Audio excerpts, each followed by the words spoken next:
নমস্কার বন্ধুরা, সুপ্রিয়ার হেসেলে আপনাদের স্বাগত। আজকে বানাবো ইলিশ মাছের মাথা দিয়ে পাঁচমেশালি তরকারি। এর জন্য কড়াইয়ে তেল দিয়েছি। তেলটি ভালো করে গরম হলে ইলিশ মাছের মাথা ভেজে নেব। মাথাটা সুন্দরভাবে ভেজে নেব। সুন্দরভাবে মাছটি ভাজা হয়ে গেছে, মাছটি তুলে নেব।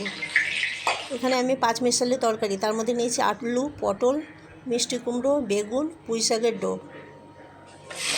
যে তেল বেঁচেছিল মাছ ভাজার পর, সেই তেলেই আমি লম্বা করে আলু কেটেছি, সেই আলুগুলো ভাজবো। ধীরে ধীরে সুন্দরভাবে লাল করে আলুগুলো ভাজতে হবে।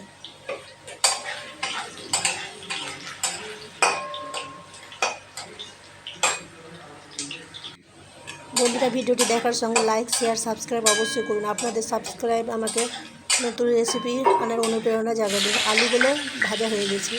এবার ঠিক একই রকমের পটল লম্বা লম্বা করে কেটেছি, সেই পটলগুলো ভেজে নেব। তার সঙ্গে দিয়ে দিব একটু বেগুন। এই পটল বেগুনও লাল লাল করে ভেজে নেব।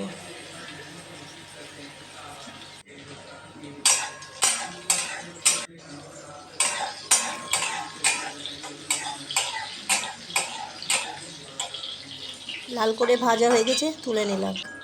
এবার যে তেল আছে ওই তেলে মিষ্টি কুমড়ো দিব। মিষ্টি কুমড়োগুলো লাল লাল করে ভেজে নিতে হবে।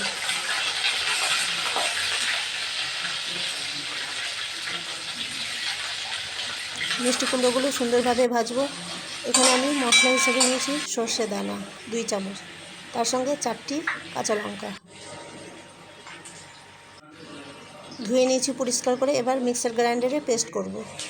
এদিকে মিষ্টি কুমড়োগুলো লাল লাল ভাজা হয়ে গেছে। এবার তাতে দিব পুঁই শাকের ডোকটি। তার সঙ্গে সমস্ত সবজি একসঙ্গে মিশিয়ে নেব। আগে যেগুলো ভেজেছিলাম আলু, পটল, বেগুন, সমস্ত সবজি একসঙ্গে ভেজে নেব।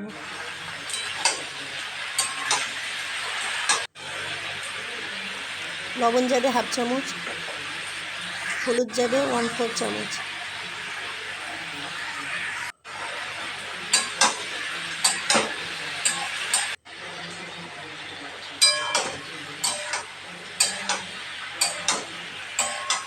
সমস্ত সবজি সুন্দরভাবে ভাজা হয়ে গেছে। এবার যে মাছের মাথা ভেজে রেখেছিলাম সেটি দিয়ে দিলাম। মাথাগুলো খুন্তির সাহায্যে ভেঙে ভেঙে দিতে হবে।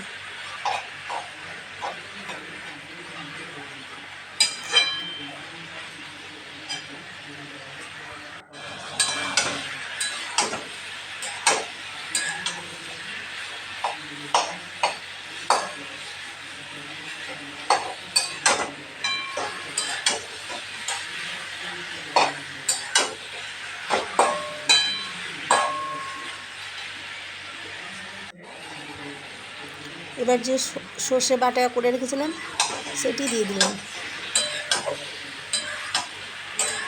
সমস্ত সবজি সর্ষে বাটার সঙ্গে ভালো করে মিশিয়ে নিয়ে তার সঙ্গে ভালো করে কষাতে হবে।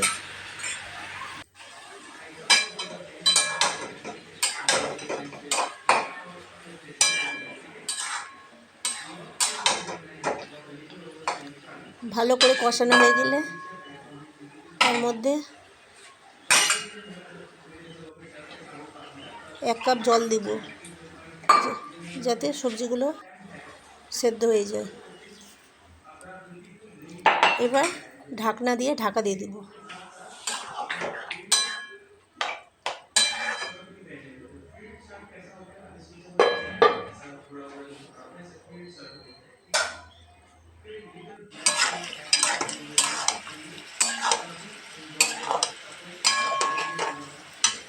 সবজিগুলো ভালো করে সেদ্ধ হয়ে গেছে।